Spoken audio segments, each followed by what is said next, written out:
Hello and welcome to coverage of Pro Tour Cons of Tarkir. Marshall Sutcliffe in the booth with Zach Hill, and in our feature match area we have Pro Tour champion Craig Wescoe. And he has just a little bit of a hint here. He's running 18 lands, 6 of them are basic. The rest are not. His opponent is Stanislav Cifka, also a Pro Tour champion, currently ranked 6th in the world. And he's got a little bit more of a conservative, looks like a clan build here lined up for us. And so looks like players are underway and they can start playing. Here we go. And Stanislav Cifka's on the play here. Kicks things off with an island. And there is one of the 3, 4, 5, 6, 7, 8, 9, 10, 11, 12 non-basic lands for Craig Wescoe. So even though he's known for liking to play, nearly mono-whiteless in Constructed, that is not the line he's taking here for draft. He is on a 5-color list as Smoke Teller from Stanislav Cifka is going to get in there for 2 damage. That was his turn 2 play. Craig's turn 2 play was, another tap land. We're going to see a steady stream of those. Ooh, and here's a great start for Cifka. It's an Alpine Grizzly. So on turn 3, Zach, he's managed to produce 6 power against a deck that looks to be, kind of messing around with his mana in the early stages. Yeah, Wesco is on the double Teamer Charm in Hostilities Ponyback Brigade deck. Oh, that deck. The famous archetype. But actually, that Dragon's Eye Savant's kind of exactly what Wesco needed right now. I can flip it up with a Teamer Charm. He can use it to fight the Smoke Teller with Teamer Charm and survive due to the +1/+1. So a good draw, but what I think Wesco wants to do is just get Cifka to commit for more threats to the board so he can cast End Hostilities on the 5th turn of the game. And really, Cifka with just a Scaldkin, he's got a great board presence. You have to expect Wesco to block the Alpine Grizzly if Cifka attacks with it. And Cifka in the pose we're used to seeing him in. Yeah, usually it takes him a few more turns to get to this stage, but here we are, turn 4. And he's in, and in they come. He's going to offer the trade. And the question is, does Wesco just go ahead and trade them off here? Or does he turn his Savants face up and keep them around? It's pretty tempting to just trade here, right? I think you just trade. I think that if your opponent, casts some sort of pump spell, you can think about flipping it up. Sure. But you want that bear off the board because that 4 power means that all the ferocious abilities from Cifka's Teamer deck, which you have to assume he is because he's got all the basic lands of those colors, are now not turned on. And a Scaldkin is the follow-up play for Cifka here. So Wesco can breathe a little bit of a sigh of relief here as long as you can keep the mana flowing and start overpowering Cifka into mid to late game with his more powerful gold cards. Yeah, and he's got the double white for In Hostilities. In Hostilities destroys, of course, all creatures. So if you're Wesco, I think you just keep mana open right now. You can Teamer Charm anything that's super threatening. And, like a Planeswalker or something along those lines. Right, exactly. Anything you can in Hostilities. And if you're Cifka, of course you're committing threats to the board. Yes. Because, you've only seen a single white mana source. You're not playing around in Hostilities. Well, that's the funny part about playing against a 5-color deck is that you just can't. It's like, oh, they have a morph. It could be literally any morph in the set. Right, and normally this would be an incredible play. A 5th turn Bears Companion putting 6 power worth of creatures on the board. He is going to get wrecked here. Yeah. This is brutal. This is nasty. This is hard to watch. Look away if you don't like. Oh my goodness. And Cifka has to just write down, okay, he's got End Hostilities. Yeah. And away they go, leaving Cifka with Savage Punch and Island in his hand. And Craig Wescoe is going to start deploying threats the next turn. So what can Cifka do to get back on the board? He has to just be super bummed about it. But again, you can't play around it at that point. No, I don't think so at all. And you've only got a 4-turn clock. Your opponent has a bunch of mana open. If you just attack for all, you just have a regular removal spell, and suddenly you just have no pressure on the board. Wow, a hard cast Ponyback Brigade. How about we make 5 power and 5 tough and to spread out over 4 creatures? How does that sound? And poor Stan has to just say, yeah, okay. He didn't play anything on his turn.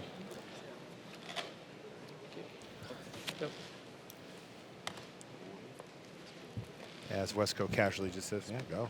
And Wesco with 3 Teamer Charms in his hand can basically counter anything that Cifka is able to get on the board once he untaps. Oh, wow. Ooh, Savage Knuckleblade. 2 cards. That is a pretty good follow-up. It's not too bad. It's going to stabilize the board here for Cifka, who isn't really close enough as far as damage goes to start pressuring Craig Wescoe's life total. he can't race him, but look at that hand from Wesco. Triple Teamer Charm. It's so funny. Yeah, I mean, Cifka has a 4-power creature now to turn on Savage Punch. Nothing really great to kill, but, I mean, Wesco can't easily deal with the Knuckle Blade either. I mean, you know, yeah, big knocks. Here he comes. Always bouncy back to his hand. He can counter it on the way down, but it's going to cost Wesco at least 2 cards. Maybe even more than that, because he might have to use 2 Teamer Charms on it. Yeah, and that is one thing you can do about Knuckle Blade is chump block it with goblins and wait to draw an answer much later. Yeah, and you know, when you're in Craig Wesco's seat, you know, having access to basically all the colors of mana that he could want already means that his top decks are just going to be more powerful. Right. Now, here's a Bring Low. That's interesting. So this is an interesting dance with the Savage Knuckle Blade, because what needs to happen is Craig Wesco needs to engineer a situation where he makes Stanislav Cifka use his mana in such a way that he can either counter it on the way back down or get enough damage on it to actually just kill it. And it looks like he's just going to fight for now, though, because like one thing he can do is block with the token and then Bring Low. The problem is the Knuckle Blade can just, excuse me, Cifka can just pay the 2 and a green on the Knuckle Blade to make it 5. Now he might do that pre-damage anyway, but yeah, I mean, Knuckle Blade basically just does everything. yes. I mean, you know, it gets bigger. He's the can best. Bounce it. Look at him. Oh wow, He's the best. All right, so Cifka's got a morph creature here to play. That looks like a Dragon's Eye Savant. Yeah, Dragon's Eye Savant. I have to think he's going to use one of those Teamer Charms on the Ponyback Brigade to just kill the Dragon's Eye Savants while, because 5 mana is kind of the go-to for when big, bad morph things happen. So if he's looking at Cifka with only 4, I feel like you want to try to get that morph out of the way as soon as you can. Okay, that makes sense. Also, Cifka, you know, not that Wesco knows it, but Cifka doesn't have any way to turn that Dragon's Eye Savant's face up right now. He's got Savage Punch in his hand, but still not really very many good targets. Possible Wesco wanted to just wait on his turn so he can get an additional damage in with Ponyback Brigade off the pump from the fight ability of Teamer Charm. 17. The Thornwood falls, and Your turn. you can see Wesco's mana distribution. 3, 4, 5, 6, 7 non-basics on the battlefield here. And that isn't even all of them, so... Here we go. Both morphs hitting the red zone here. I suppose Cifka's okay with trading. Yeah. So is this Wesco just trying to get Cifka to put some mana into the morph? Okay. I think so. Because like right now Wesco's at 17 and he's chump blocked 3 turns in a row for what's effectively 6 damage per. Right. I mean, Knuckle Blade was basically just the best follow-up It really in was. a game of Magic against your opponent's specific hand. I mean, and that's a Mystic. Now, this is exactly what Wesco wants, is for Cifka to tap low. I mean, Cifka still has 3 mana open to bounce the Knuckle Blade or to pump it. But, I mean, you have to kill that Mystic in some way. I mean, the question is, do you Teamer Charm it? Do you bring it low? He's got to use 2 Teamer Charms to be able to counter it. But that Mystic's a big problem. Mystic of the Hidden Way is unblockable. And it's 3 power. And even if he finds a way to get rid of Knuckle Blade at some point, he's going to let it happen. But remember, he's got Bring Low that he can use to kill it. Exactly. And that's what he does. So that is brought low. Still has triple Teamer Charm. I mean, most of the time people will maybe play around the first Teamer Charm. They never play around the second. And the third is just laughable. I mean, basically, Wesco just needs to draw a big creature. Yes, he just needs something that can be big. The problem is that Savage Knuckle Blade can become a 6/6, and it's like very tough to find something bigger. Now, we see a Jeskai Charm from Wesco. That can at least put the Knuckle Blade on top of the deck. Yes. Or force him to bounce it. All right, so Knuckle Blade has been pumped. It is currently a 6/6, but Jeskai Charm can either put it back in his hand or back down. If he can engineer a spot where he has the mana and where Stanislav can't pay, he could Teamer Charm using its first ability, which is to or not his first ability, but he can use the ability that's basically mana. Like it says that the counters a spell unless the person pays 3 more colorless mana. He might be able to get Cifka. And I think what Cifka's thinking about now is if he bounces it to in his hand and Wesco has a response that could kill it, it would deal with it for good. So he's like, maybe I just let it go on top of my library, effectively skipping a draw step, but not exposing the Knuckle Blade to a 4 damage removal spell. And that's exactly what he does. I think he knows how difficult Knuckle Blade is to deal with. Morph, correct? I can counterspell a morph? Yes. Yeah, sure. All right, Wesco double checking that he can play a counterspell on a morph, and he's going to Teamer Charm the morph, I believe. Yeah, I think so. And that's a... a counterspell ability on that. Counter unless he pays 3, doesn't quite have additional 3 mana, so you got to be satisfied with that.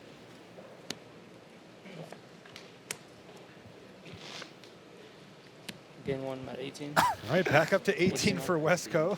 Go. But he still is flooding, right? He just cannot find something to deal. And remember, Knuckle Blade, you can give it haste too. Yeah. I mean, he's basically going to have to use both Teamer Charms to deal with it, and suddenly Cifka is the person with resources. So the question here is, does Wesco have the mana to cast 2 Teamer Charms? I'm assuming he does. But it is funny. He's got to be careful that he doesn't mistap and find himself without the way to do it. And he's going to have to just get 2 for 1. How crazy is this? I mean, this Knuckle Blade, like, I thought there was just 0 way that Wesco could possibly lose after we saw him cast it in hostilities. But now, I mean, he's out of resources, just in top deck mode. He's going to gain a life and jump back up to 19. He is now ahead in the damage race again, Craig Wesco. But both players are on empty here. Yeah, I'm looking to see what ways of gaining card advantage Wesco has in his deck. He doesn't have any treasure cruise. Rotting Mastodon. The 2/8 has arrived. All right, so beatdown plan A is in effect for Wesco. In 9 short turns, he will have 16. won this game, dropping Cifka down to 16. Wesco's deck is sweet. This is fascinating. Yeah, that Mastodon definitely not going to fall victim to Savage Punch. Now it can get blocked by Embodiment of Spring indefinitely. So this is fascinating. This is fantastic magic here. We have a Rotting Mastodon versus an Embodiment of Spring. Ooh. That's a Sage of the Inward Eye. That is a Sage of the Inward Eye. That is going to change the pace of this game. Uh-oh, here's 5 mana, though, for Cifka. So what has he found? I think he's got to Master the Way with... But Master the Way, but it's only 2, right? Or maybe he has more cards than I can't sell. It would be 3. But the Sage is a 4. 3/4, right? So what are we doing? He's going to have to do something. Okay. Oh, Wesco with a Burn Away in his hand, too. Okay, well, no, it looks like Cifka did already have 3 cards in his hand. So, of course, the card drawn counts, but I thought he had 2 plus the card drawn, but he had 3, so. Sorry? But that Mastodon... Doing work. Currently staring down an 0-3.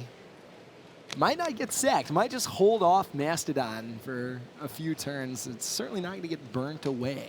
No. So that was a big play, though. Yeah, oh yeah. Cifka getting rid of Sage of the Inner Eye is going to be a pretty big game here. Okay. Is that High Sentinels of Arshin? That is exactly what it is. 7 mana open. That's actually one of the better bombs in the format. You can take a look at it on your screen there, and it is absolutely insane. Yeah, and and the reason why it's so great is because it's a great threat that also enables your other creatures, but only costs white mana. It's 1 white mana to cast, it's 1 to activate. It doesn't put that much pressure on your mana base. Now, Craig, he can afford it. Yeah. But still, like the ability to just fire that off a couple of times, which he's already done, by the way. The Rotting Mastodon has now jumped up to 3 power, which is going to force Cifka to sack his Embodiment of Spring. But now the High Sentinels is now a 4/5 fly, like just like that. And all of a sudden, this game is going to get closed out unless Cifka can find an answer for the Sentinels very, very quickly. Yeah, because once Wesco untaps, I mean, that Sentinels is only going to get bigger. That Mastodon's only going to get bigger. And, yeah, I mean, that was basically the best possible card for Wesco to draw in that situation. It was absolutely fantastic. We're seeing results from elsewhere. Eduardo Barraza tied with even Flock at 1 apiece in the feature match area. Yelger, Wiegersma, Yuya Watanabe also tied 1-1, and Paul Chian up a game over Eric Froelich. So a lot happening while the 5-color life gain theme deck squaring off against Cifka and Teamer. So it's 3, 4, 5. Rumbling Mastodon here. The High Sentinels is only going to get the +1/+1. It's per creature, but still, that's 8 damage.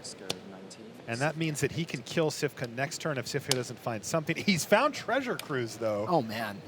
So he is going to pay 1 blue mana to draw 3 cards to leave as much of his mana up available to see if he can find his way out of this mess. That had to be the best card he could draw in his whole deck. Oh, yeah. Ancestral Recall, long legacy of being powerful card. So let's see if he's found a way to do it. And that is a 6/5. That is a tusked Colossodon. That is exactly 2, or he's got 3 mana more, so he can Savage Punch, too. Savage and that deals Punch. with the Sentinels. Wow.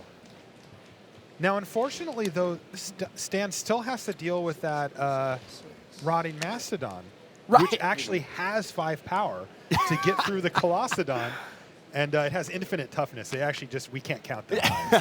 So it's 11. It's a 5/11. Yeah. And of course, Cifka doesn't know that Wesco has a handful of removal spells, but that was, I mean, that's what Cifka needed to do, but it's not going to quite be enough.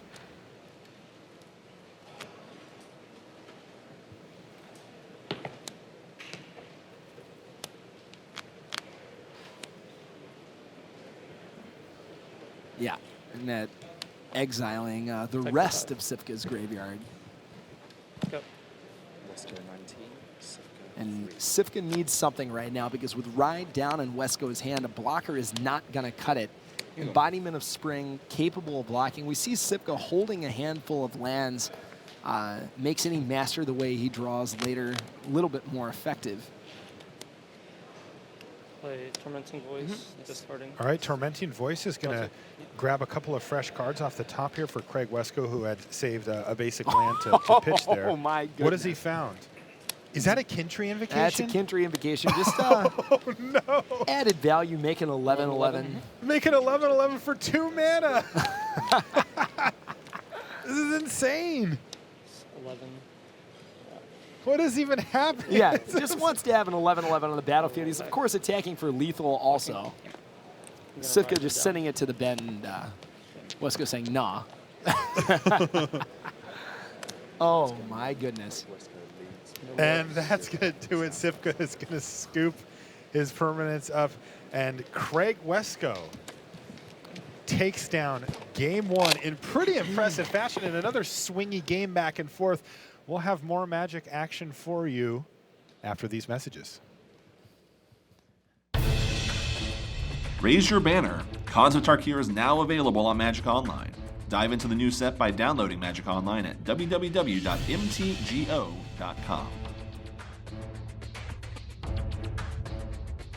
You've watched the Pro Tour. How about playing on the Pro Tour? Qualifiers for Pro Tour Favor Forged are going on now around the world, with winners earning an invitation and airfare to Washington, D.C.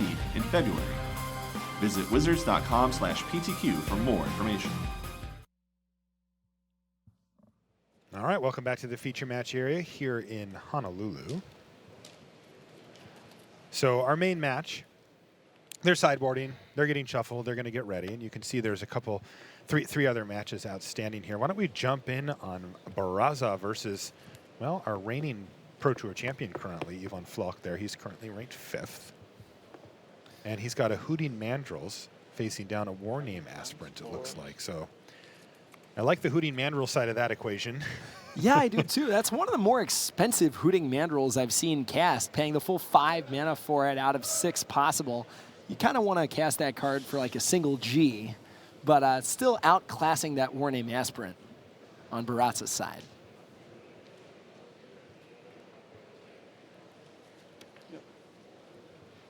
All right, he's going to play a Morph. Pass the turn back. And Floch has a lot he can do in his hand this turn.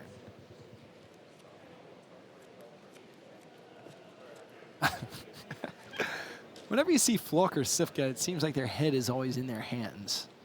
They must test like that, too.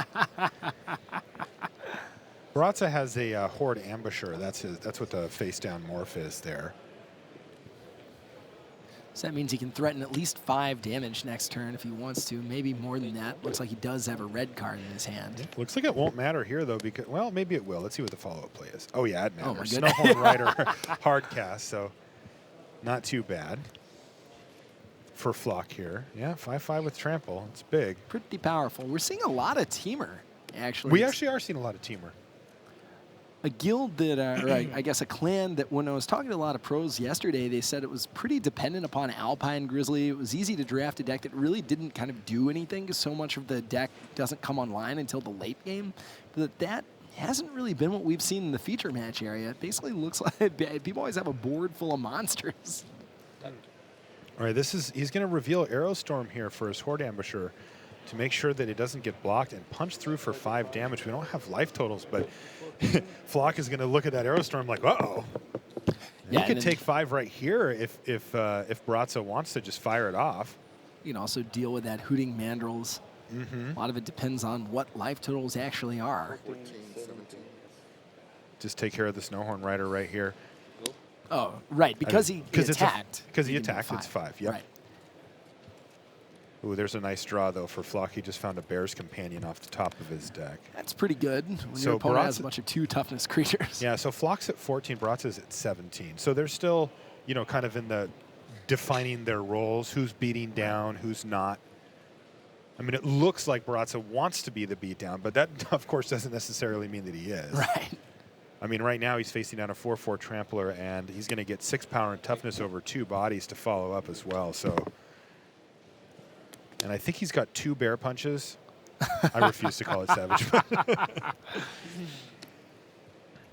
I love the flavor victory too, with the bear punching punches back, right? Like it's got to happen sometimes. When you punch a bear, the bear punches back. It's not uncommon. Actually, it is uncommon. If you, I can't believe I just said You that. just did that, yeah. It's very Haganian. All right, here's a Mardu Warshrieker, it looks like, for Baratza. Although, without an attack first, Yeah. it means it's not going to add a lot more mana. Uh, Yeah, that doesn't no. work that way. We need to sure. get a quick. We need to get a quick 20-second timeout here. Then forgot that he didn't attack, so he doesn't have 3 mana. Right. So unfortunately for Baratza, he's actually going to be stuck just playing the Mardu Warshrieker as a 3/3. Right. It's not the end of the world, Yeah, but sure. it's a little awkward if his plan was to play it.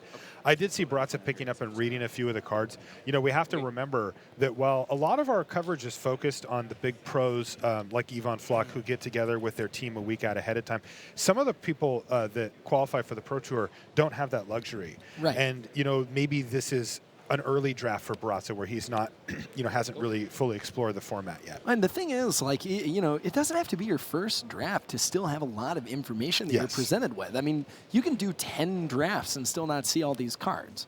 And, I Totally. mean, there's a big difference. I mean, the set hasn't been out for all that long. No. Also, you add in another layer of complexity with the morphs, right, where it's like, well, is it that? Is it this? How does this work? How much does that cost? So there's a lot of good layers to this type of set. All right. Savage Punch number 1 incoming here for Flock. He's got 2 different ways to maintain his ferocious here. His opponent's tapped out anyway, but Yeah, we're going to see a lot of things hit the bin this turn. I things do are believe. going to get eaten. So the Warname Aspirant and the Mardu Warshrieker seem to be the 2 best creatures. The other ones are pretty measly in comparison to what Flock has managed to put up. The Monastery Swiftspear at this stage of the game is very unimpressive. And the Horde Ambusher, it doesn't even block that well. You take a damage. It's like, you get punished for chump blocking. Looks like the Warname Aspirant's actually what's going to bite it here, though. And so that is what, a 6/6 bear, a 6/6 mandrills, and a 2/2 Bear's Companion. 9. So the Horde Ambusher, so we're taking 13? And 1, yeah. So Goodness. You are at 13, Some right? damage. You are I think right he's now? at 13. Well, one plus, and yes, sure. 6 each. So that's Yeah. actually just Yeah. game. Okay. Yeah. So unfortunate All there. of the damage. Yeah, it was tough for Bratze because he had a plan lined up with playing the Merrick Nightblade and along with the Mardu Horde Shrieker, and he couldn't quite put that together. So it looks like we've got 3 matches outstanding here. I see Paul Chion over there. He's playing against teammate Eric Froelich. Now, they both lost their first round, so they're looking to right the ship here, and it's got to be rough. Put yourself in either of their seats. You're like, okay, I lost my first round, but I'll play some bad deck next round, maybe, right? Or somebody it's their first pro tour, and maybe they'll just get nervous. Or something. Right. Instead, it's like You're playing. Chion. It's like Right. great. Master, you've played, against your teammate tons of times while practicing for the event, and sitting down against him when you're down a match already is just not what you want to do to start on a pro Also, tour. just 2 of the better technical players out on the pro tour, yeah. right? I mean, Of course. they're just not going to give anything away to you. We saw one table empty. That's because Yuya Watanabe defeated Jelger Wiegersma 2-1. So that was the first match finish in the feature match area. All right, here's Smoke Teller to kick things off for Cifka again. This is similar start to last time. He went Smoke Teller into Alpine Grizzly and put a nice clock on Wesco, but Wesco was able to stabilize in the middle part of the game and sort of take over. So let's see if Cifka has an equally good start here. No, it's not quite as good, but it could be better down the line. He's going to play a Morph. So 4 power on turn 3. Pretty decent. And does Wesco have a 2-drop? This is always a big question. Absolutely. Dragon's Eye Savant is going to be an 06 and just sit there and hold off something. Presumably the Morph. And then playing yet another tap land. So, Wesco's gained 3 life this game, Yes, it looks like. He has. He should be at 19. Wesco 19. Yeah, 21 down to 19. 19 now, yeah. All right, and there's a wild game there for Cifka. So he's just kind of on the make a bunch of little creatures plan. He did miss his land drop there, I believe. He does a double Savage Punch, Awaken the Bear, Force Away, so he can get blockers out of the way if he needs to, can punch through if he needs to. Tusk Colossadon, it's going to be a while before that accomplishes anything. And God, West goes back up to 20. He plays a Morph. Sure, we get a Morph on that thing. And in comes the squad. So Block there. No blocks on the other guys. Wesco's got a Pine Walker down, which is going to be an absolute beating if he's got an untapped land here. He's already got double green available, so... Wesco 16, Cifka 20.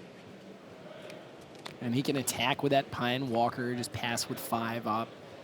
And that's more of a bluff than it would be, or a more convincing bluff than it would be against a lot of other decks. Normally, if they're passing with 5 untap with a tap Morph, they have Walker, but Wesco's deck full of charms and instants, it's totally plausible that he's not going to cast anything in his main phase. So setting up an opportunity to ambush something with that Pine Walker, or at least force Cifka to use Awaken the Bear, or Force Away. Take 2. Cifka immediately says no block. Wesco 16. He had no intentions of blocking at any point, and Wesco's passed the turn back. Now we'll see what Stan thinks. He's got to consider Pine Walker here, but it's so rough because he also has to consider literally every other morph in the format. Right. Look, I mean, Wesco has, the only mana he doesn't have is black. Before blocks, let's turn Pine Walker face up, which is going to untap it. Now, does Cifka have anything to say? Probably not yet. I mean, I think before he blocks, you kind of have to use that Force Away. I mean, you really don't want to 2-for-1 yourself with Awaken the Bear, and you just basically use 2 of Wesco's turns. You're right. If you can bounce it. And that does seem to be the way that Sif is going to win if he's going to win, which is just overwhelming with a bunch of small creatures. I mean, it would have Wesco taking 6 damage here. It's a pretty big hit. Yeah, and if you bounce it, that means he's got to cast it face up next turn. If he doesn't, you can set up Awaken the Bear to punch through even more damage. Awaken the Bear in combination with Savage Punch, obviously good if you can get to 5. I mean, I think you have to bounce it out of the way. Yeah. He does. Forces it away. He doesn't have a blue card, so he doesn't get to do the loot, but block away, take 6. You mean he doesn't have a 4-power creature on the battlefield? Excuse me, a ferocious, right. Wesco 10, Cifka 18. So, I mean, let's go down to 10. And this is the problem that you face when you draft a deck like Wesco's, is that Cifka has done absolutely nothing special this game at all. He's played 2 morphs and 2 2-powered 2-drops. That's it. And Wesco is stuck with 7 cards in his hand, and he's up against it a bit here. He's got a, he's 1 burn spell, 1 bounce spell away from being really up against the ropes to Cifka here. I mean, he can try to use Tormenting Voice to draw an untapped land and then cast Bring Low, getting a creature out of the way, blocking another creature. But I think he's like, okay, if I cast Pine Walker, what is Cifka going to do with 3 mana? Yeah, he needs deals another Force Away or something like that to make this plan work. I mean, a Crippling Chill would be incredible. Oh, right now, yes. but it doesn't look like that's what he has. No, it doesn't. He does have a Mystic of the Hidden Way in his hand, and then, of course, that other Savage Punch plus Awaken the Bear. He's way off from casting a Tusk Colossedon. This is where you see the power of Morph, right? A Tusk Colossedon is like a reasonable creature in Magic, but anything with Morph he could actually cast here versus the Colossedon, which is just stranded in his hand. All right, in comes the team again. It looks like Cifka's only has 1 route to victory, and he's going to do his best. All right, so the 3rd morph is going to get blocked. Is that the Snowhorn Rider? That is the Snowhorn Rider. Well, that's a bummer for Cifka, but there's not much he can do. I mean, I guess he can trade it off. Yeah, he hates it. He sighs. I don't like 2 for 1 or 2 for 1 in myself, but he does what he's got to do. And Craig Wesco blocked correctly, too, and took out the Snowhorn Rider, which is nice for him. Right. And that prevents Cifka from developing his board. So even if Wesco casts, Sages the Inward Eye as just a 3/3, it still provides a blocker that Cifka doesn't really have a great answer to. He can also just cast a kill spell. Right. The question for Wesco really is starting to come down to that Tormenting Voice. It feels like he needs to hit some lands here. He just drew Ponyback Brigade, which he can't. He can cast as a morph, but he can't play the other way. He's got another one in his hand, and he knows if he starts chaining Ponyback Brigades, he's going to win. So he's going to pitch one of them because he can't cast it anyway. And I think he drew a mountain and a swamp. Which is basically what he wants. I mean, he That's just exactly needs more what land. he wants. Yeah, and untapped, too. Thank you very much. So this leaves him with Bring Low available, which he can use on the morph. Now, do it on your main here. Like, you don't want to let him flip up a Mistfire. Right. 3/1 allows some, basically can give another creature hexproof, countering your Bring Low. Misfire Weaver. Yeah, I believe is Misfire the Weaver. card. Mm-hmm. However you go about weaving Mistfire. I wasn't let in on We'll that leave secret. that up to the Misfire Weaver, I suppose. So he's Teamer Charming. Okay, he's going to fight the Highland game here. So that's interesting. I mean, it lets him get that creature off the battlefield as well. It's a little risky, but he's not super worried about the morph, I don't think. Though, he's got to be careful. Like, you don't want to get too blown out. All right, so there we go. Another couple of damage getting in. It's like Rashad may have jumped into the feature match area for himself there. I think Rashad is just trolling the broadcast. Yes. All right, so another morph here. I think one of the reasons we saw him use Teamer Charm last turn is that there's no way he can cast both Teamer Charm and another Teamer Charm this turn with the mana he has available. So even though it was 3 mana to bring those 4, it allowed him to get a threat off the battlefield and cast 2 cards this turn, which is what he needs to do to not fall behind. All right, so Wesco jumps back up to 5.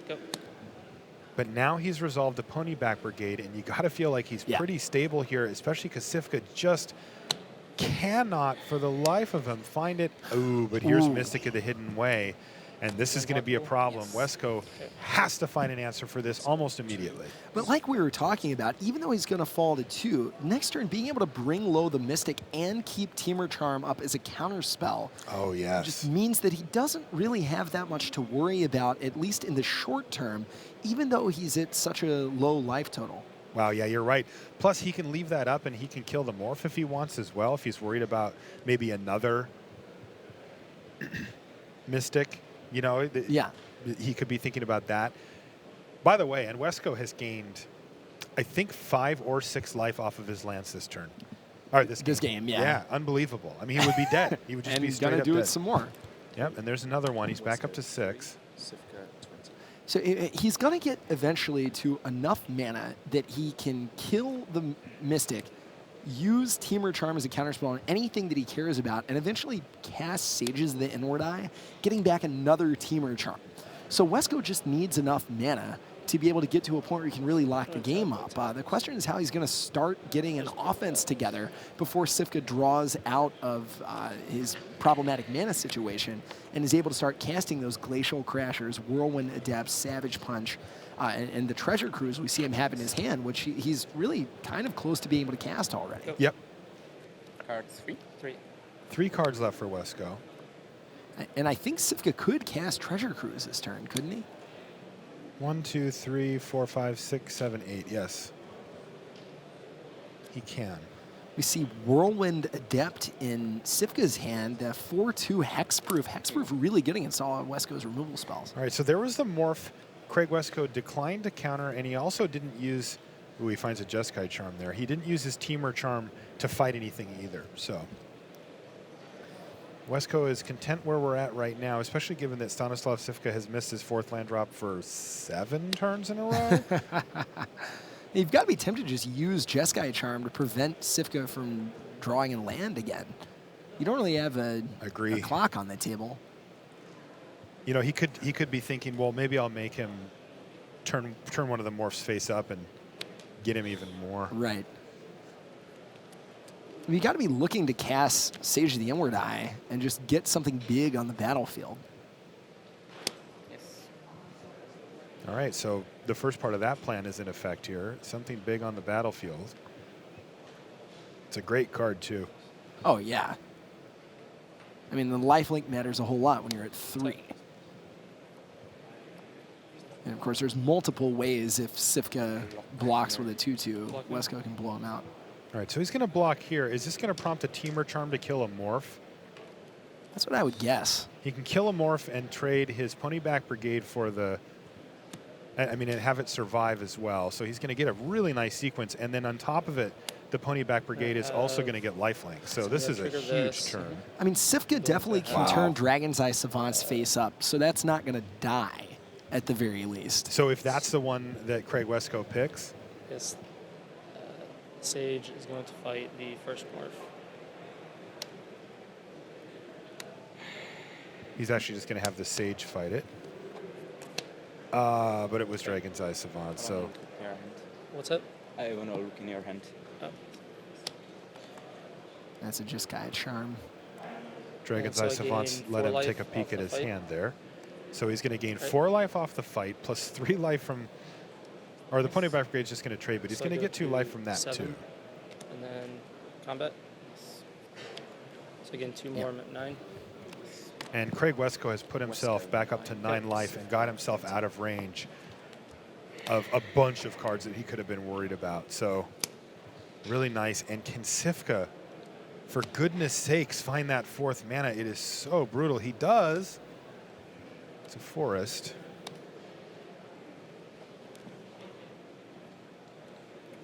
Double checks his morph. It's still there. I mean, and he just finally finds a 4th land. I know. This has been really rough for Cifka, especially considering the fact that even on 3 lands, he had Craig Wesco. Like, he did enough. He's done 20 damage to him. Oh, yeah. Right. Over the course of this game. And we see that Treasure Cruise gassing up Cifka's hands. So Cifka's not going to miss a land drop for a while. But how does he get out of this board state? Not a real easy question to answer. It's so rough. Wesco, again, just has more powerful stuff at this stage of the game. And Cifka says, yeah, your turn. And Wesco still has Jeskai Charm if he ever wants to deny Cifka a draw step, or if Cifka tries to have a big turn with a morph or a Savage Punch or something like that. Right. Wesco has the answer. Totally, and Cifka knows about it. Right. So it's going to change because the way he was the game able plays to out. look at his hands with the Savants. All right, Sage is going to battle and get in there. So the train has started rolling back in Craig Wesco's favor here, as now he's chipping away at the life total as well.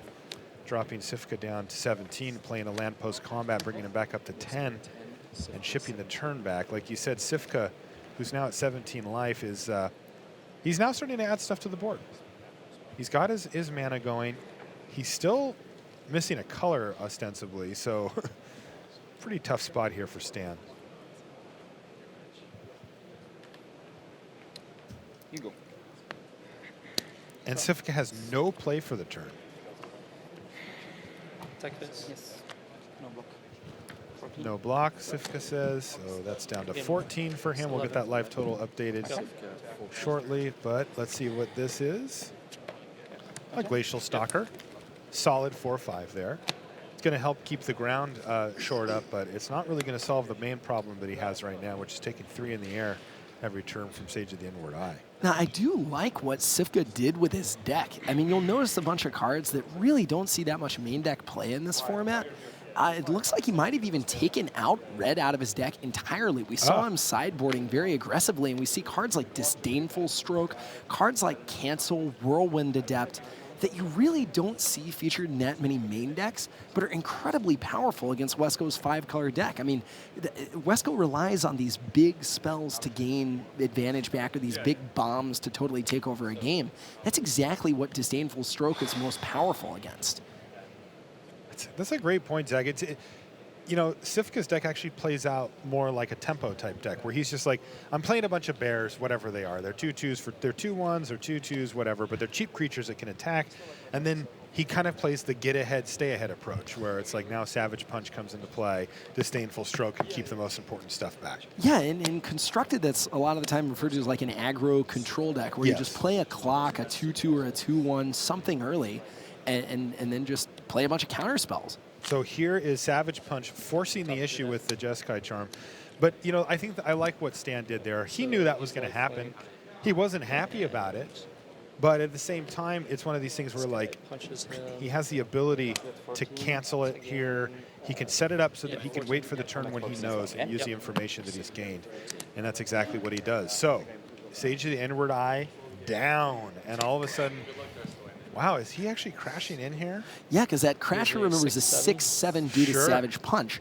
I mean, and we see now the power of Treasure Cruise, because Cifka, was stalled on land for so long that he just has a handful of spells. Disdainful Stroke, Dragon Scale Boon, Whirlwind Adept, Tusk Colossadon. I mean, Wesco is really... Glacial Stalker, sorry, not Glacial Crasher. Another large 6-mana blue creature. Yes. But now we see, I mean, Cifka's got a grip full of spells. Wesco is not in a good place right now. This is insane if Cifka comes back to win this. I mean, Wesco has drawn a whole bunch of lands, and that's given Cifka the window, but he did put up, I mean, he's played some really powerful stuff here.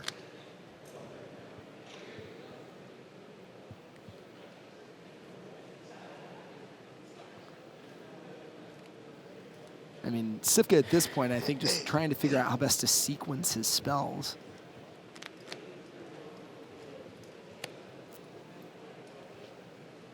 And he can, Dragon Scale Boon, again, allows him to take out the Dragon's Eye Savants. 6 is a lot of toughness, but Glacial Stalker pretty large.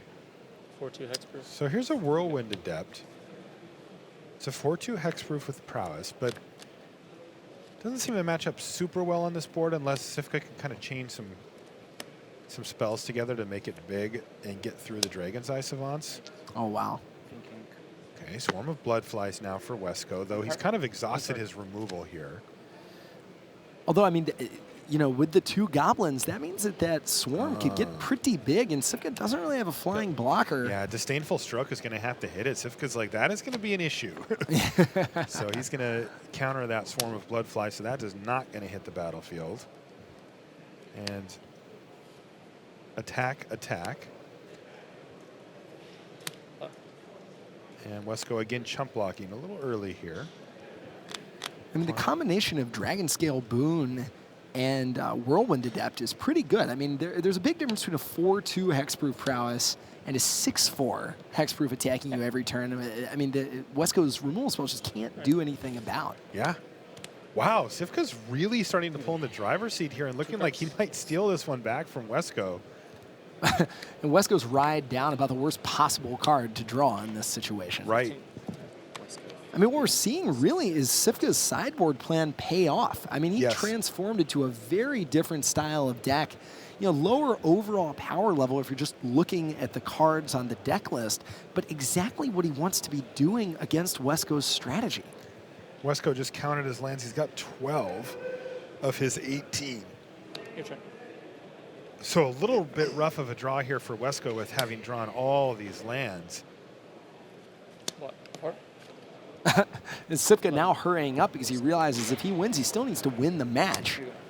And, I mean, this is our last game active in the feature match area. There's not a whole lot of time left. Yeah, I saw that when Cifka was thinking. I saw Wesco kind of look around. You know, a lot of times that's sort of a subtle hint of like, let's make sure we keep moving here.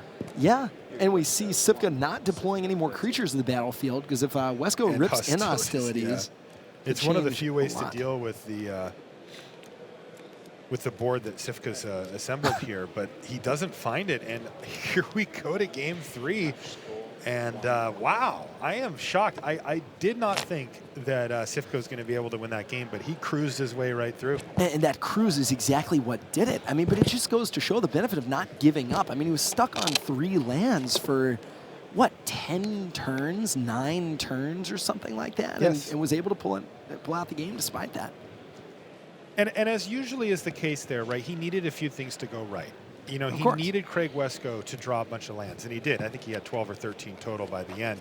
You know, but that's what you play to, right? That's a scenario. I mean, look, if Wesco just goes spell, spell, spell, spell, no. Like, the door's getting shut, and there's no way that Cifka can come out of it. But once he found an answer for the Sage of the Inward Eye, turned things around pretty quickly. So to give you an idea of what else happened in the feature match area, we saw even Flock defeat Eduardo Barraza. This was on camera 2-1. Yuya Watanabe taking it 2-1 over Jelger Wiegersma. And despite being down a game at first, Eric Froelich rallies to take the match 2-1 over Paul Cheon, dropping Cheon to 0-2. Welcome back, Paul. Paul, one of the greats of the sort of mid to late 2000s. Trying to come back, testing with his old squad, his old teammate Luis and the Channel Fireball team, but not really exactly what you're looking for in a comeback. Not on your first Pro Tour back. 3. Start.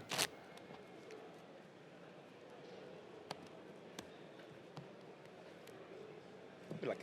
You too. I like Cifka. Very cheerful. He's funny. Stanislav Cifka. He does that a lot, too.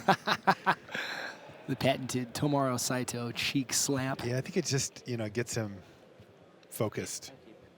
Can we go? I'm obsessed with the way that Cifka was able to transform his sideboard. I mean, that's just, most players are not thinking to along that axis at all. I mean, you're not looking for opportunities to bring in the magic card cancel in a 3-color format. That's true. All right, so his patented start Smoke Teller for Cifka, and the patented start on the other side, tap land for Wesco. So let's see what he comes up with. Is it going to be a morph? Probably. There it is. And how aggressively is he going to trade off his morph here? He's got some room to work with here. He's at 22. He's just going to take the hit. And a morph to follow up for Cifka. Pretty Back to good Wesco. hand for Wesco right now.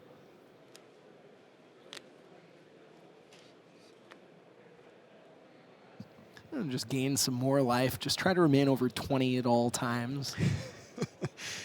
Wesco's going to attack with his morph, gain a life, and play another morph.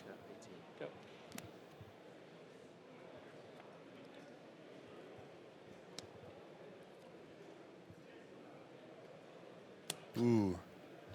Cifka's hand is not amazing. Oh, got a little better. And what's that, a treasure cruise? Yeah, down the line he can play it. He's nowhere near it now, of course, but Yeah, he can leave open cancel mana, can flip Ice Feather Aven if Wesco is ever able to develop his board meaningfully. And it gives him some Wesco just evasion. went the deepest, man. He's got Keru Lich Lord in his hand. I want to see for the coverage. So that's how we get that morphs in play on the right-hand side of your Right. screen is our spotter has to kind of get in there and look, so that's what that was. Check this. Yes. Yeah, and Wesco beating down also. Take 4. It's like, well, I'm the one gaining all this life. Yeah, I guess we're racing. I think we're going to see Tormented Voice here.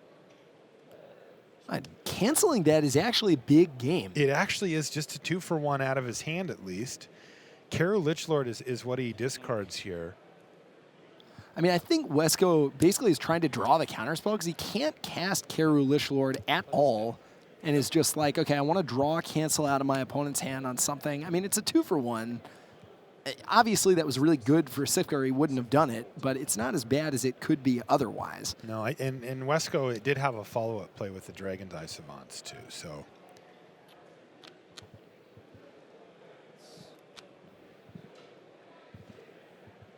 Yes. Take 2. 15. All right, down to 15 for Wesco. So Cifka plays a second morph here. This is a Glacial Stalker. Okay, he's got 5 mana. He's got a couple of morphs in play. He's got one of the better cards in the set with Ice Feather Aven. He's got a nice beater with a 4/5 Glacial Stalker. Things are moving forward. But you know what? Craig Wesco can't help himself. He plays 5-color Beatdown, and he's just going to jam in there with both of his morphs. He does not have a 5th mana on the battlefield yet.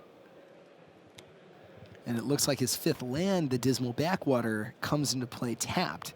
So he's not going to be able to unmorph Pine Walker, not going to be able to unmorph Abomination of Gadul, not going to be able to cast Swarm of Bloodflies. You look at him. Yeah. Sure. And Smoke Teller's ability becoming relevant now. So Smoke Teller's going to see Abomination of Gadul. And Cifka has to decide, well, how important is that? Remember, it needs black mana, which Wesco doesn't have on the battlefield right now. He is holding a source of black mana, though. The one that you looked at. So I remember. And Wesco putting the die out. It's not a +1/+1 counter. It's just to remind him that Cifka's seen that morph and has information about it. Right. So Cifka blocks the other morph, which is a Pine Walker.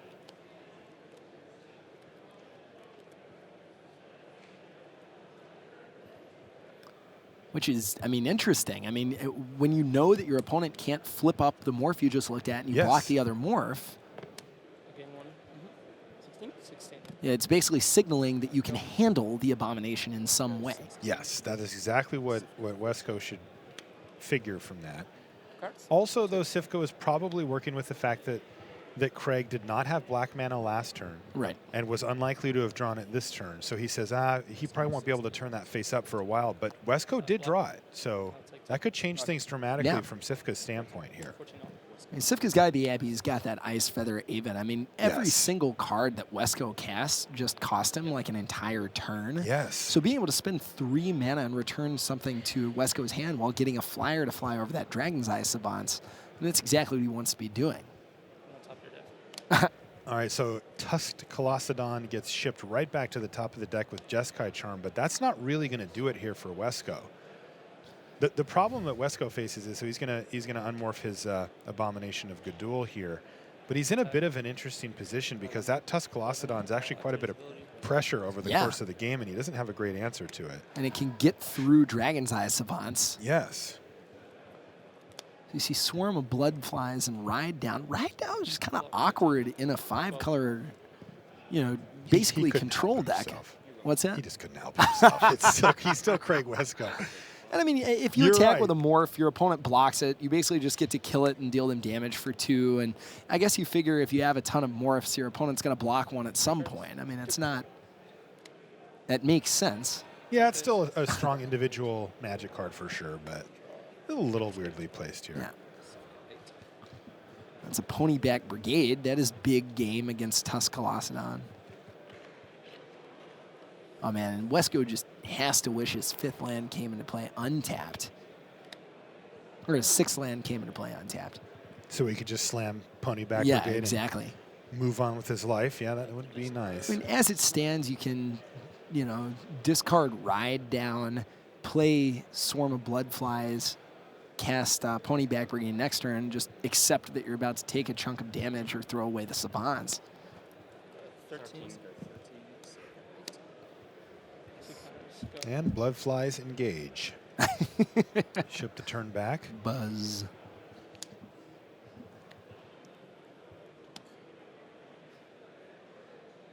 That is a lot of damage.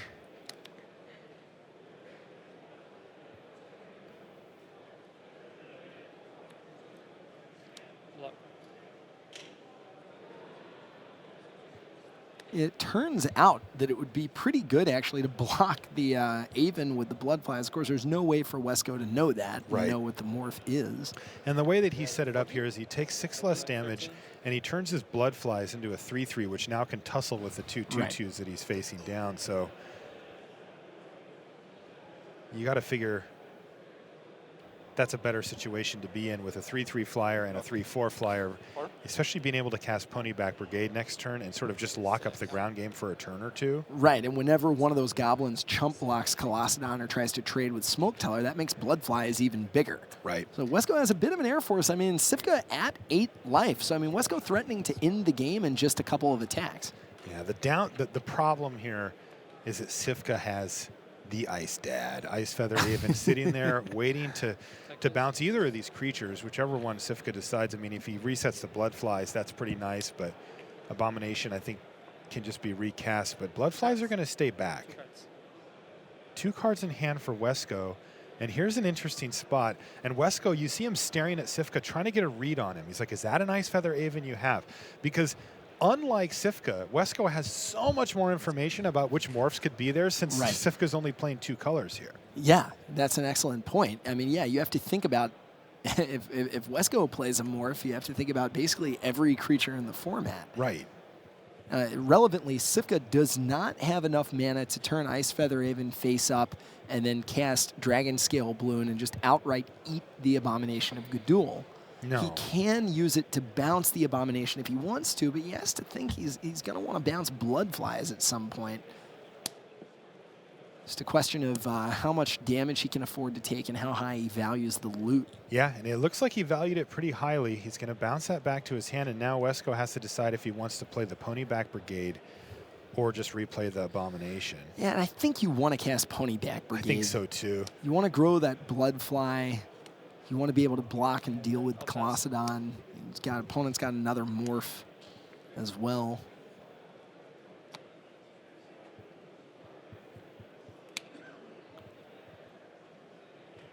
Cards? 2.